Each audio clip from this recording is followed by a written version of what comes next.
Semilau danau menilau mata, tempat putera menahan ikan. Lafaz bismillah pembuka kata. Gelagak pidato kami mulakan.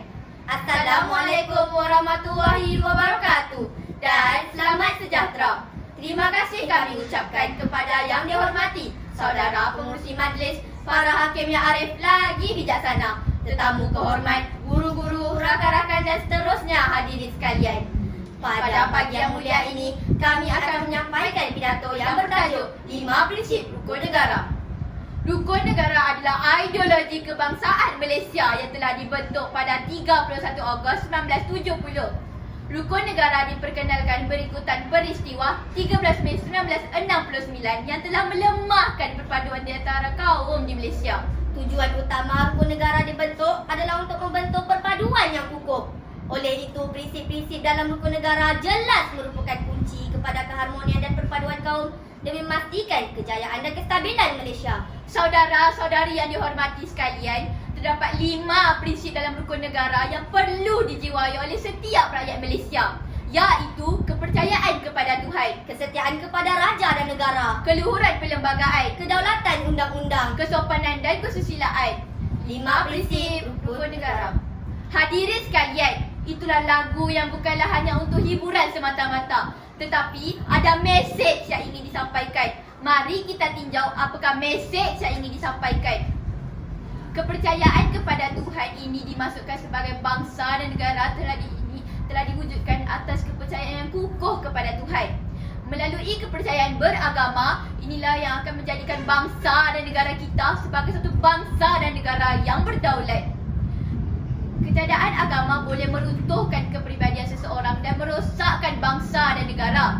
Menjadi betapa pentingnya keteguhan pegangan anggota masyarakat terhadap ajaran agama masing-masing, prinsip ini telah dipilih sebagai prinsip yang pertama dalam rukun negara.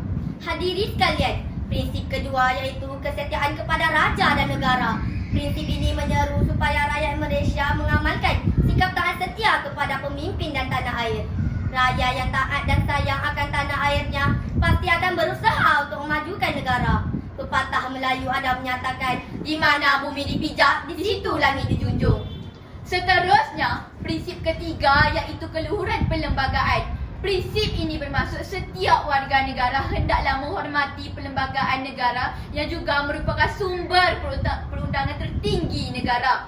Setiap rakyat haruslah menghormati dan mematuhi perundangan Malaysia yang telah ditetapkan. Ia bertujuan untuk menjaga hak-hak keistimewaan setiap warga negara. saudara-saudari yang dihormati sekalian, beralih kita ke prinsip keempat rukun negara, iaitu kedaulatan undang-undang. Setiap negara memerlukan undang-undang untuk mengawal dan mewujudkan negara yang aman dan makmur. Dengan adanya keamanan dan kemakmuran, maka anggota masyarakat dapat bergerak dengan lancar dan teratur tanpa sebarang kekacauan. Saudara-saudari yang dihormati sekalian, akhir sekali prinsip kelima rukun negara iaitu kesopanan dan kesusilaan menekankan perkembangan personaliti dan tingkah laku setiap rakyat. Ia bertujuan untuk membentuk warga negara yang bersopan santun dan bersusila selaras dengan kempen budi bahasa dan nilai murni yang dijalankan. Sikap bersopan santun dan bersusila patut diamalkan bagi mewujudkan seseorang individu dan sebuah masyarakat yang berdisiplin dan bermoral tinggi yang akan membantu mewujudkan sebuah masyarakat yang harmoni.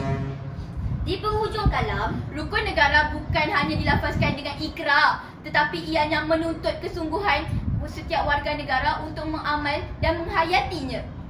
marilah kita sama-sama tanamkan tekad di dalam hati, bulatkan azam penuh bermisi, jadikan negara Malaysia negara tersohor di mata dunia. Sekian sahaja pidato kami pada kali ini. Kami ingin memohon maaf sekiranya tersilap kata dan terdapat tutur bicara yang kurang sopan semasa kami menyampaikan pidato tadi. Sekian, terima kasih. Wabillahi taufiq wal hidayah. Wassalamualaikum warahmatullahi wabarakatuh.